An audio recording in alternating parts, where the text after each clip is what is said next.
आज हम लोग पढ़ेंगे आयनिक यौगिकों का घनत्व। आयनिक यौगिकों का घनत्व, ठीक है। बात समझे। अगर बात की जाए घनत्व होता क्या, तो पहले देखिए घनत्व का जो है फार्मूला क्या होता है। घनत्व बराबर क्या होता है, द्रव्यमान बटे आयतन।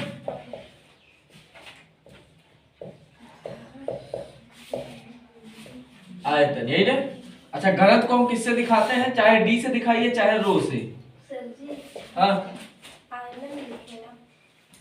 आयतन, हाँ ये आयतन है, ठीक। तो ये द्रव्यमान को हम क्या बोलते हैं, मास। मास का क्या हो जाएगा यम। आयतन को हम किससे दिखाते हैं, वॉल्यूम, यम अपान वी है। तो यहां पे एक चीज ध्यान दीजिएगा, अब मात्रक की बात की जाए तो आयतन का मात्रक, ये द्रव्यमान का मात्रक क्या होगा, किलोग्राम, और आयतन का मात्रक क्या होता है, मीटर की पावर 3 की 2 3, ठीक ना। तो अगर बात की जाए इसकी परिभाषा क्या बनेगी, तो मान लेते हैं कोई भी वस्तु है, क्या है, कोई भी वस्तु है, उसके एकांक आयतन में, मतलब 1 मीटर लंबा 1 मीटर चौड़ा, मीटर पावर 3 मतलब क्या, 1 मीटर लंबा 1 मीटर चौड़ा 1 मीटर ऊंचा या मोटा, ठीक ना। तो यहां पे हम परिभाषा यहां से शुरू करेंगे इसकी।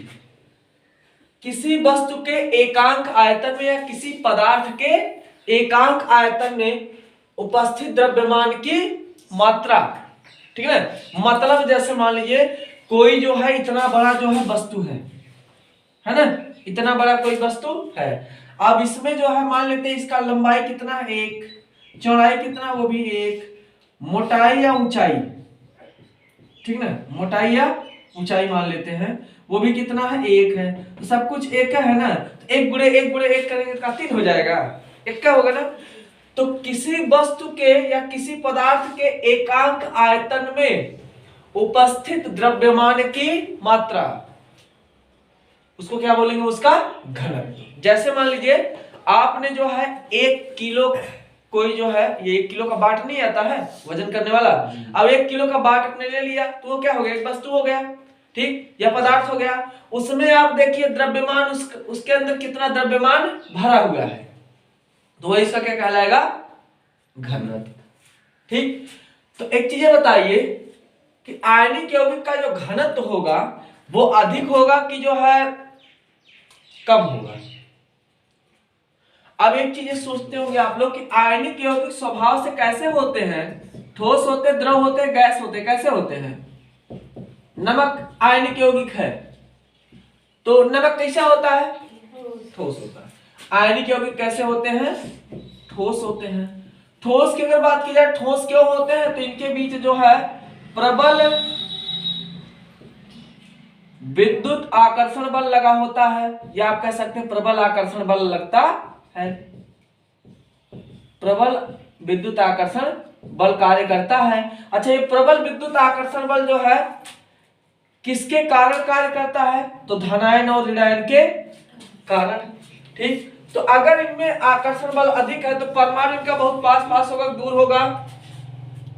तो परमाणु जो होगा, जो कण होंगे वो क्या होंगे, बहुत पास पास की दूर दूर, पास पास होंगे। अगर पास पास होंगे तो एक दूसरे, घन का मतलब क्या होता है, नजदीक नजदीक होना, जैसे बोलते हैं ना घनी आबादी। घनी आबादी मतलब क्या है, वहां पे घर बहुत ज्यादा है, लोग बहुत ज्यादा हैं, और विरल आबादी का मतलब लोग क्या है, बहुत कम है, ठीक है ना। तो ये घन बता रहा है, मतलब वहां पे जो कण है वो क्या है, एक दूसरे से बहुत सटे हुए हैं कि दूर दूर है, सटे हुए।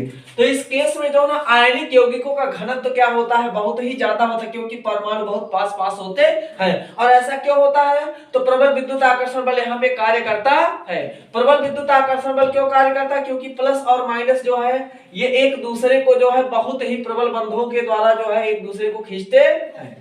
बात समझ आई। तो ये एक दूसरे से जो है ना बांध के माध्यम से जुड़े होते हैं। किसके माध्यम से, बंध के माध्यम। बात समझ आई, कोई दिक्कत नहीं। तो घनत्व क्या होता है, बात समझ आएगी, किसी पदार्थ के एकांक आयतन में उपस्थित द्रव्यमान की मात्रा, उसका क्या कहलाएगी, घनत्व। ठीक। अब जैसे मान लीजिए घनत्व अगर आपको नहीं समझ आता है तो आप जो है एक चीज आजमा सकते हैं कि आप 1 किलो जो है बाट ले लीजिए और 1 किलो रुई ले लीजिए, है ना। तो आप देखेंगे कि बाट जो होता है वो आपको ज्यादा वजन महसूस होगा, वहीं पर रुई आपको हल्की लगे। क्यों? क्योंकि जिसका एरिया ज्यादा होता है ना, जिसका आयतन जो है मतलब द्रव्यमान दोनों का सेम हो, द्रव्यमान 1 किलो रुई 1 किलो का बाट, ठीक ना, या 1 किलो का मान लीजिए कोई पत्थर का टुकड़ा आपका, 1 किलो दोनों है। लेकिन यहां पे एक चीज ध्यान दीजिएगा, आयतन दोनों का क्या है, एक है, अलग अलग है, अलग है। अरे रुई इतना जगह लेगा और बाट इतने जगह लेगा, तो दोनों का आयतन एक हुआ है।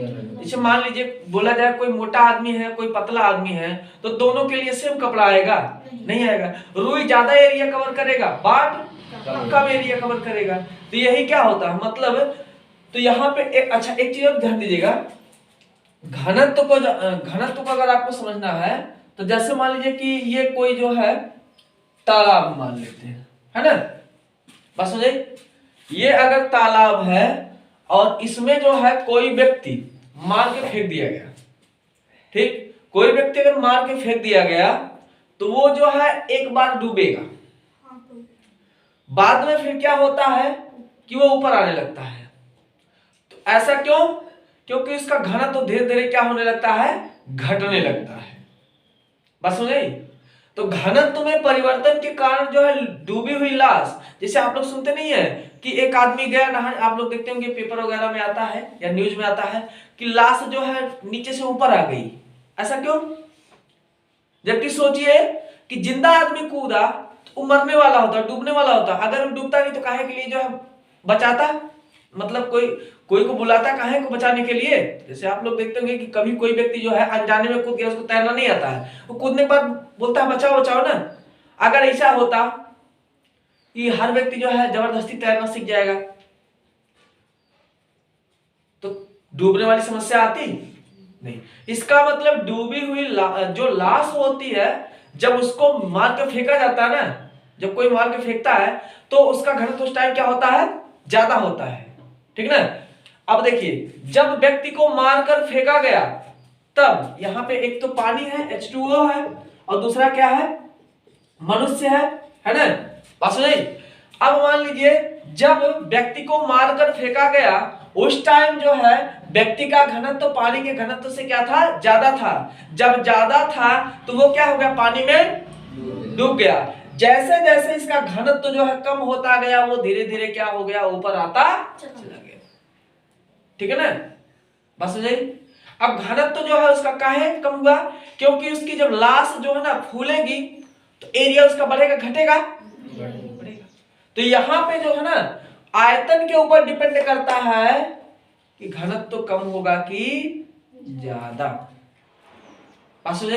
जब लाश का घनत्व पानी के घनत्व से कम हो जाएगा तभी लाश ऊपर आएगी, उसके पहले ऊपर आने वाली नहीं। आप देखेंगे ना कि कुछ लाश ऐसा मिलता है, पेपर ऊपर में आता है कि उसमें जो ईंट रख के जो मतलब बांध दिया गया था, ईंट डाल दिया गया ताकि लाश ऊपर ना आए, लेकिन लाश उसको भी लेके उठ जाता है।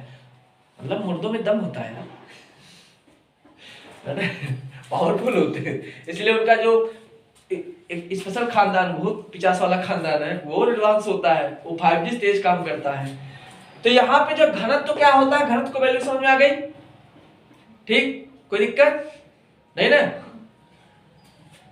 तो आयनिक यौगिकों का घनत्व तो क्या होता है, ज्यादा होता है, क्योंकि इसके जो कण या परमाणु या आयन होते हैं एक दूसरे से प्रबल विद्युत आकर्षण या आकर्षण बलों के द्वारा बंधे होते हैं, और ऐसे में इनके बीच लगने वाला जो बॉन्ड होता है वो बहुत ही पावरफुल होता है। बात समझ, कोई दिक्कत, इसको बता दीजिए।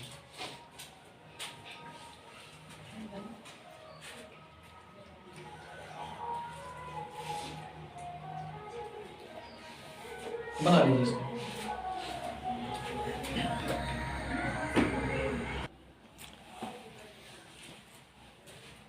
आयनिक यौगिकों का निर्माण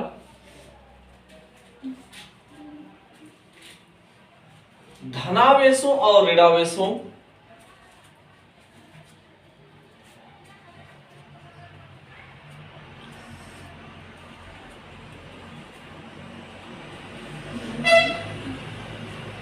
के द्वारा होता है।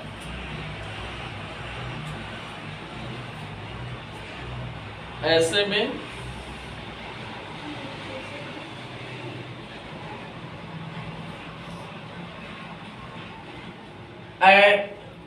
में आयनिक यौगिकों के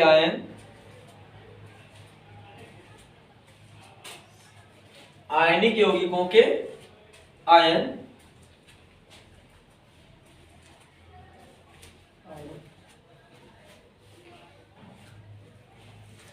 एक दूसरे के साथ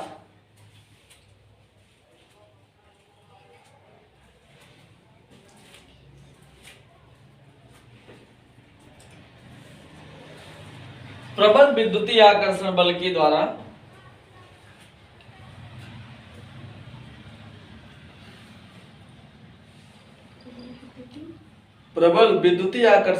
द्वारा जुड़कर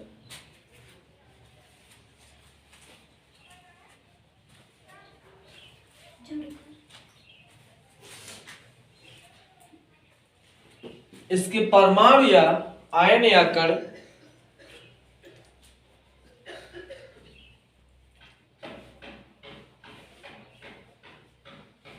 बहुत पास पास आ जाते हैं।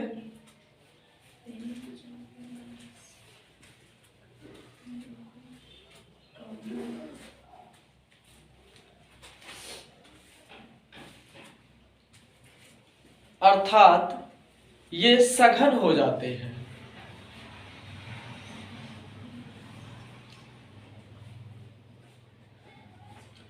अतः इनका घनत्व तो अधिक होता है।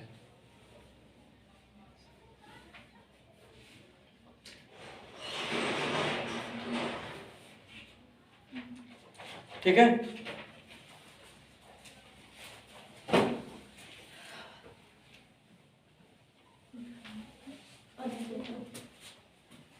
अगला हिंट डालिएगा, आयनिक आबंध की प्रकृति।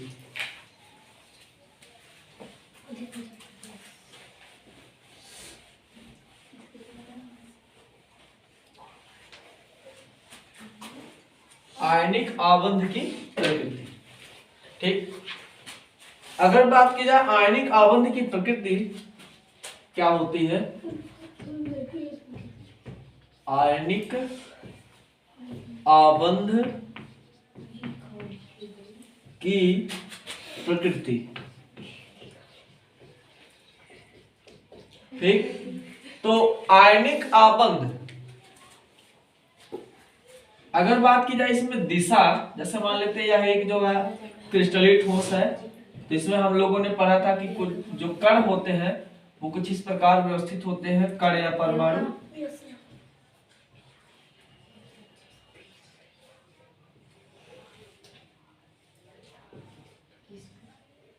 ये ना, ये प्लस हो गया माइनस हो गया, प्लस माइनस प्लस माइनस, और ये फिर minus plus minus plus minus plus, ये फालतू हो गया।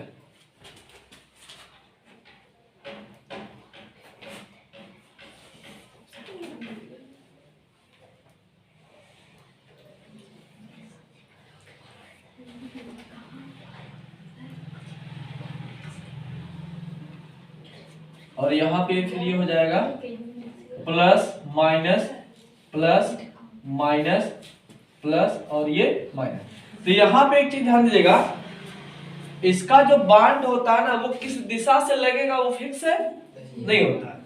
आप देखिए कि फिक्स है का मतलब ये प्लस है, इधर माइनस है, इधर माइनस है, इधर माइनस है, इधर माइनस है। ठीक, ये माइनस है तो इधर प्लस है, इधर प्लस, इधर प्लस, इधर प्लस। तो ये किसी एक दिशा से फिक्स है, ऊपर से ही लगेगा है या नीचे से लगेगा नहीं ना। तो इसका जो बांड होता है वो प्रबल तो होता है लेकिन दिशात्मक नहीं होता बल्कि आदिशात्मक होता है। ठीक, ये तो मान लीजिए एक 2D इमेज हो गया। 3D वाले में क्या होगा, 3D इमेज जानते हैं ना, जो चारों तरफ से देखने में आपको एक ही जैसा लगे।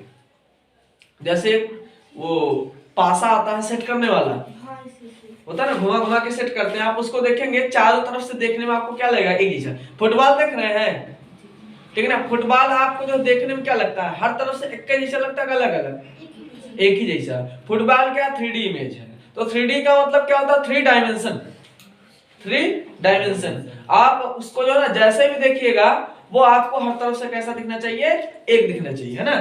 तो यहाँ पे जो है अब जैसे उसमें क्या देखेंगे आप 3D वाले में, 3D अगर आपको नहीं समझ आता तो जैसे मान लेते हैं कि कोई फल बेचने वाला है, ध्यान दीजिएगा, तो आप देखेंगे कि मान लीजिए सेब बेच रहा है, तो फल जो सजाएगा ना ऐसे सजाएगा, होता है ना, ठीक। और अगर मान लीजिए हम उसके नीचे ऐसे रख दें तो दोनों तरफ से देखने में एक जैसा लग रहा है, लेकिन अगर मान लीजिए एक आपको जो है घन दे दिया जाए,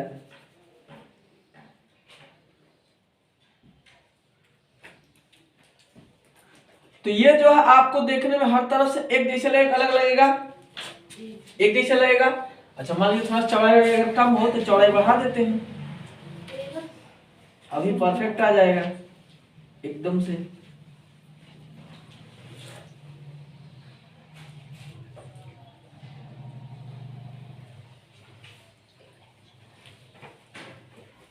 अब देखिए इस केस में क्या हो जाएगा, एक दूसरे से एकदम अटैच है कि दूर है, लग रहा है कि मतलब किसी तरफ से उल्टा सीधा नहीं लग रहा है ना।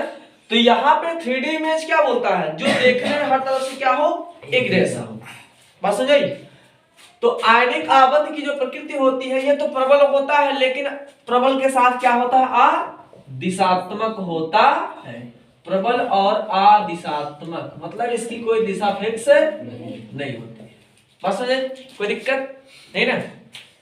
तो इसको लिखिएगा, आयनिक यौगिकों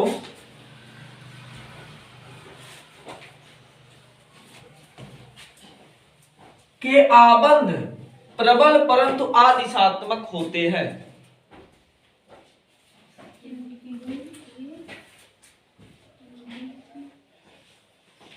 प्रबल परंतु अदिशात्मक होते हैं, ठीक है, कोई दिक्कत नहीं ना। अब अगला हिंट लेगा सहसंयोजक आबंध। सहसंयोजक आबंध, सहसंयोजक आबंध। एक चीज बताइए कि हम लोग जो है पीछे जो है पढ़ चुके हैं सहसंयोजक और उपसहसंयोजक क्या होता है। उपसहसंयोजक वाले में क्या होता है, दान करता है, साझा करता है। उपसहसंयोजी बंध जो है दान करने के लिए यूज किया जाता है इलेक्ट्रॉनों का, या फिर साझा करने के लिए। उपसहसंयोजी वाला दान करता है, सहसंयोजी वाला साझा करता है। सह संयोजी, सह माने साझा, है ना। और उप वाले में क्या था, जैसे मान लीजिए हम ऐसे उप वाले में क्या करता, ऊपर फेंक देता था। उप वाले में ऊपर फेंक देता था मतलब दान करता था, साझा करता था, दान। और सहसंयोजी मतलब साथे साथ रहेगा, कभी भी छोड़ेगा नहीं। अब सहसंयोजी बंध में क्या होता है, अब देखिए सहसंयोजी बंध कब लगेगा, तो मान लीजिए कुछ तत्व तो ऐसे होते हैं, ठीक है ना। देखिए तत्वों की क्वालिटी के ऊपर कुछ तत्व तो ऐसे होते हैं जिनकी विद्युत ऋणात्मकता, विद्युत ऋणात्मकता, ऋणात्मकता लगभग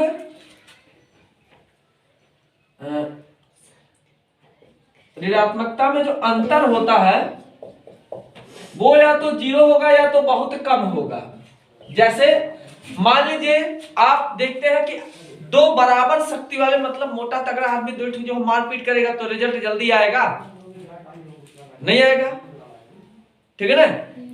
और अगर मान लीजिए दो बहुत कमजोर आदमी मारपीट करेगा तब वो रिजल्ट आएगा, नहीं आएगा।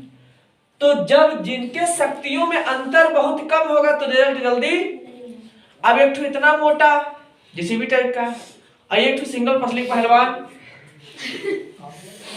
ठीक है ना, पता लगा उसका एक ठो किडनी जो है शराब पीने के चक्कर में गल गया हो, तो दोनों मारपीट करेगा तो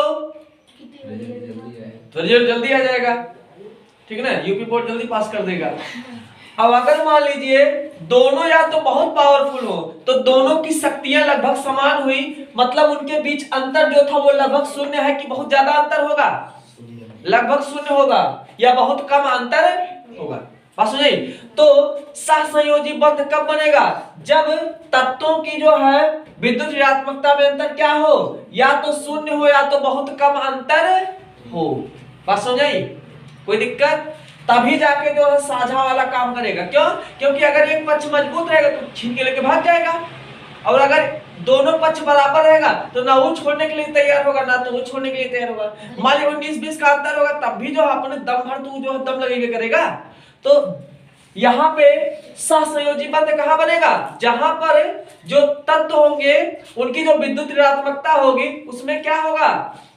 बराबर बराबर वाला हिस्सा होगा। जैसे मान लेते हैं H2O, H2O, यहाँ पे H2O क्या बोल रहा है? हाइड्रोजन से 2 ऑक्सीजन जुड़ा है। ऑक्सीजन से क्या हाइड्रोजन जुड़ा है? 2, एक हाइड्रोजन 2 हाइड्रोजन। ऑक्सीजन वाहक कोश में कितने इलेक्ट्रॉन? 6, 1 2 3 4 5 6। हाइड्रोजन का 1, हाइड्रोजन का 1। हाइड्रोजन सोचेगा कि हमारी इतनी औकात तो है नहीं। अब यहां पे क्या करेंगे कि ये एक दूसरे से जो क्या कर लेते हैं, साझा कर लेते हैं। ठीक है ना?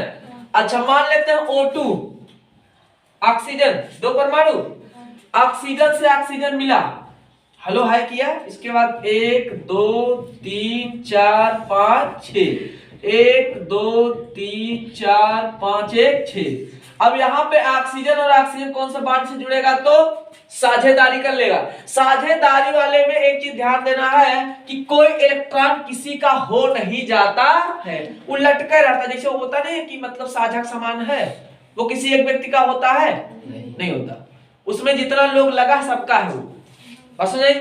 CH4, CH4, एक कार्बन से क्या हाइड्रोजन 4, 1 2 3 4, इसके पास 1 2 3 1 4, 1 1 1 1, साझा इधर होगा।